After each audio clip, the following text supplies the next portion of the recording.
Olá pessoal, tudo bem? Então aqui é o professor Christopher e vamos para o nono tutorial de exercícios da disciplina de tratamento de imagem do curso de Tecnologia em Design Gráfico na UTF-PR.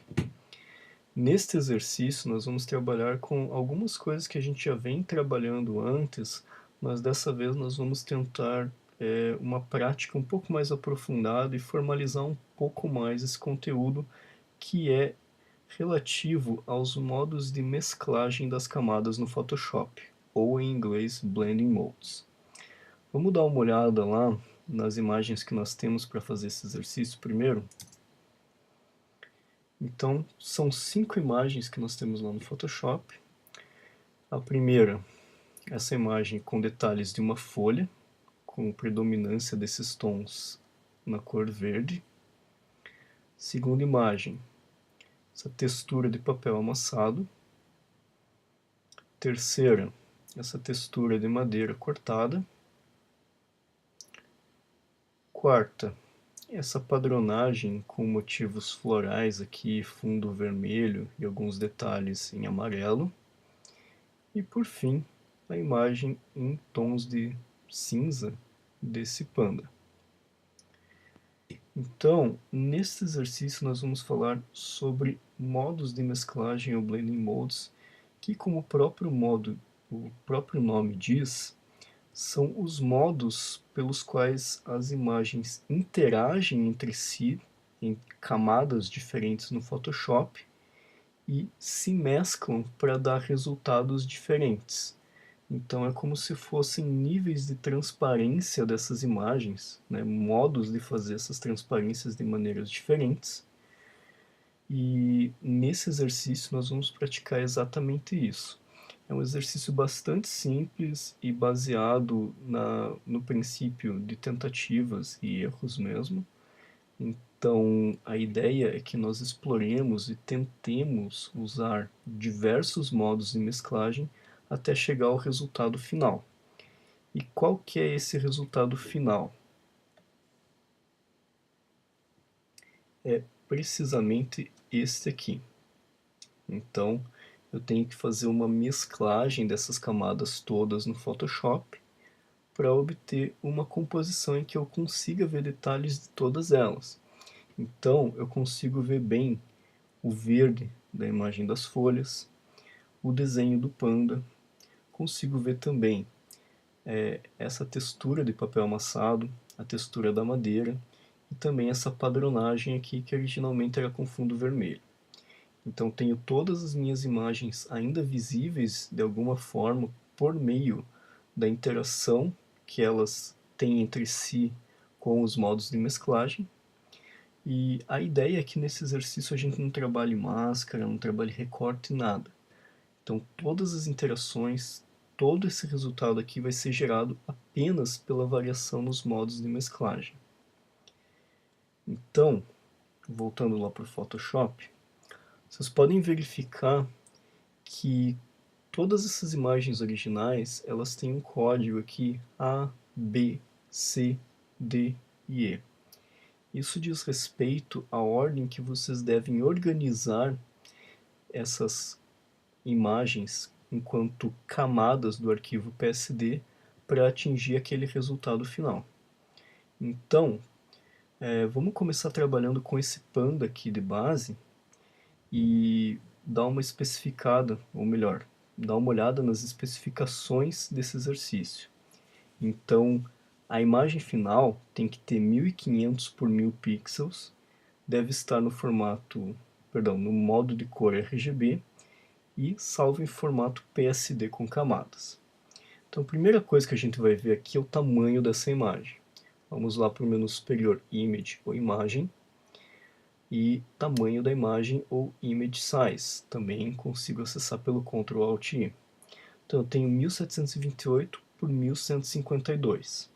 Vou precisar reduzir um pouco essa imagem, mas antes de reduzir, então vamos garantir que tenhamos uma cópia dela sempre armazenada no nosso arquivo por meio de um objeto inteligente. Então clico com o botão direito e converto num objeto inteligente. Escolho um nome que me permita identificar facilmente essa camada. E agora sim eu posso tratar de fazer a interpolação. Então, Ctrl Alt I para tamanho da imagem, vou especificar 1500 e aqui eu verifico que a imagem já está nas proporções adequadas para o resultado final, então 1500 por 1000.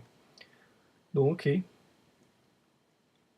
Então, tenho o meu panda aqui, que vai servir como base.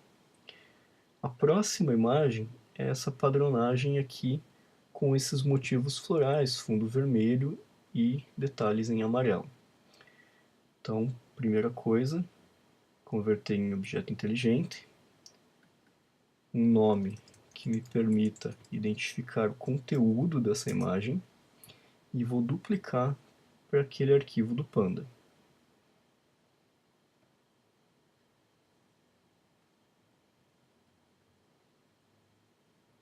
OK. E vou lá. Então tem a padronagem aplicada sobre o Panda.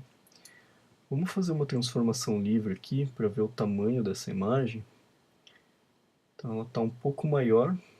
Vou adequar o tamanho. Sei que eu posso fazer essa alteração aqui porque ela já está salva como objeto inteligente, então não vou perder as características originais da minha imagem, ela está guardada aqui dentro. E agora vamos para o próximo, então a textura de madeira. Mesmo procedimento. Converto no objeto inteligente, dou um nome e duplico para o arquivo do Panda.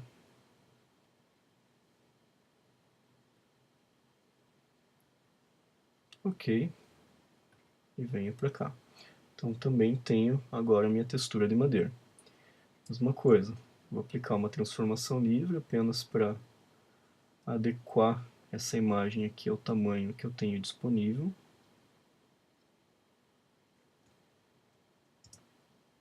E fixo essa transformação.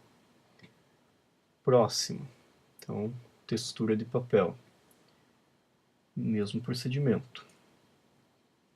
Então, converto em objeto inteligente, dou um nome e duplico para o arquivo do Panda.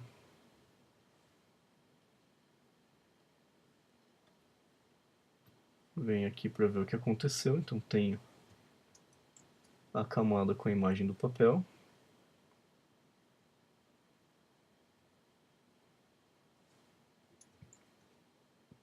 E vou só adequar o tamanho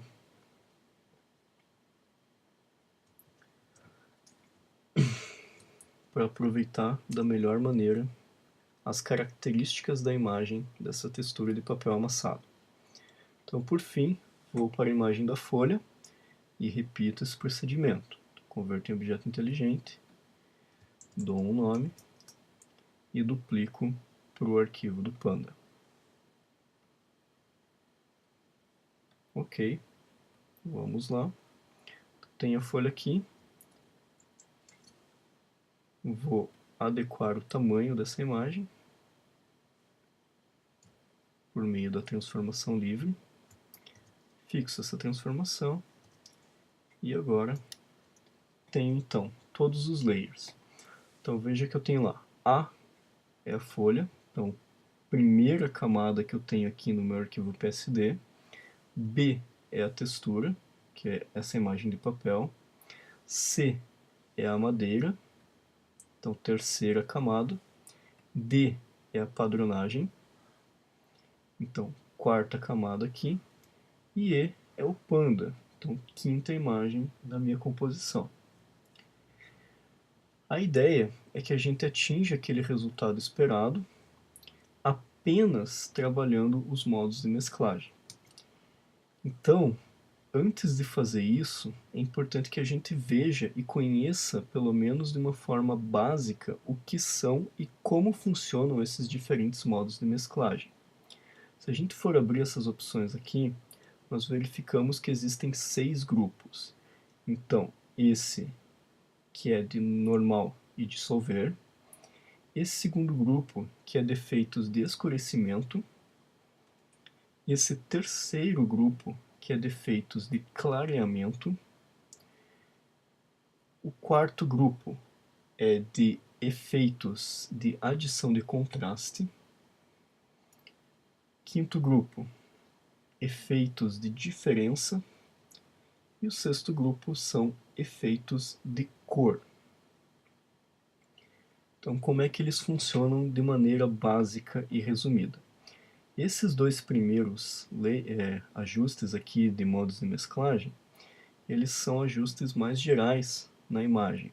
Então, por exemplo, o normal é esse modo que está aplicado por padrão a todas as minhas camadas.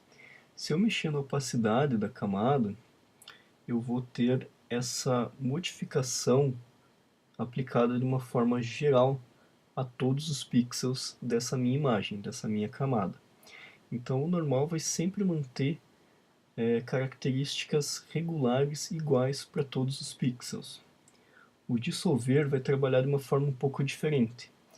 Em vez dele trabalhar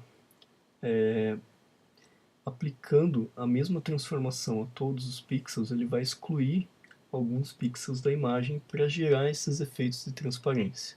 Então é por isso que ele chama dissolver.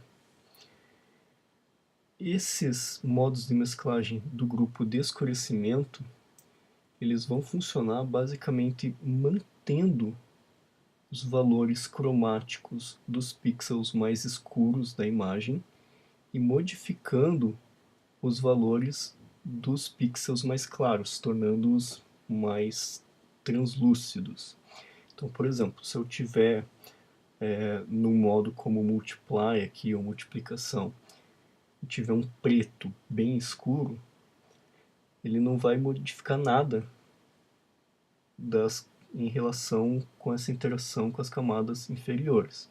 Em compensação, os pixels brancos ou mais claros, eles vão ficar mais translúcidos, mais transparentes. Por outro lado, se eu usar esse terceiro grupo aqui dos efeitos de iluminação, ele vai funcionar de forma contrária ao desse grupo dos efeitos de escurecimento. Então aqui ele vai manter os pixels mais claros da imagem opacos e vai deixar os pixels mais escuros translúcidos.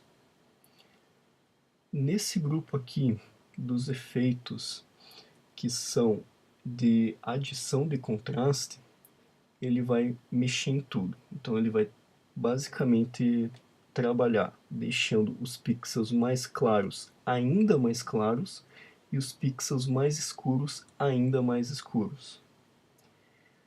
Esses efeitos de diferença vão trabalhar justamente como o nome do grupo diz, com diferenças entre os pixels do layer que eu estou aplicando esse modo de mesclagem e os pixels das camadas inferiores. Então, diferença aqui, ele vai fazer a diferença entre os valores cromáticos. Exclusão, ele vai trabalhar também de uma forma mais intensa. Subtração, ele vai subtrair o brilho da camada. E divisão, ele vai trabalhar dividindo esses valores de brilho. Então, vai ser um efeito ainda mais intenso que o da subtração. Já nesse último grupo, que é dos efeitos cromáticos, ele vai trabalhar com essas propriedades das camadas. Então, matiz, ele vai tentar manter as informações relacionadas a matiz, saturação também. Color, ele vai aplicar o valor, ele vai tentar colorir as camadas de baixo com as cores da imagem que você já tem. E luminosidade vai utilizar os valores de luminosidade da tua imagem, né, das imagem que está nessa camada, para as inferiores. Certo, pessoal? Não vou explicar detalhadamente todos esses modos aqui, porque às vezes é mais útil que a gente veja na prática do que tenha uma explicação teórica. Essa explicação teórica muitas vezes vai ser algo bastante maçante. Então, a ideia é que a gente aplique esses blending modes às camadas aqui e então atinja aquele resultado. Como eu falei, não precisa utilizar máscara, nenhum tipo de recorte. E como característica desse exercício, então a gente vai ter um Cada uma dessas camadas vai usar um tipo desses modos de mesclagem. Nessa camada inicial aqui, essa que fica mais abaixo, que é a do Panda, ela vai utilizar o normal em 100%. Então, aqui nós já contemplamos esse primeiro grupo.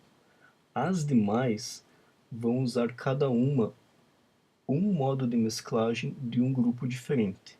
O único que não vai ser utilizado é esse da diferença, exclusão, subtração e divisão.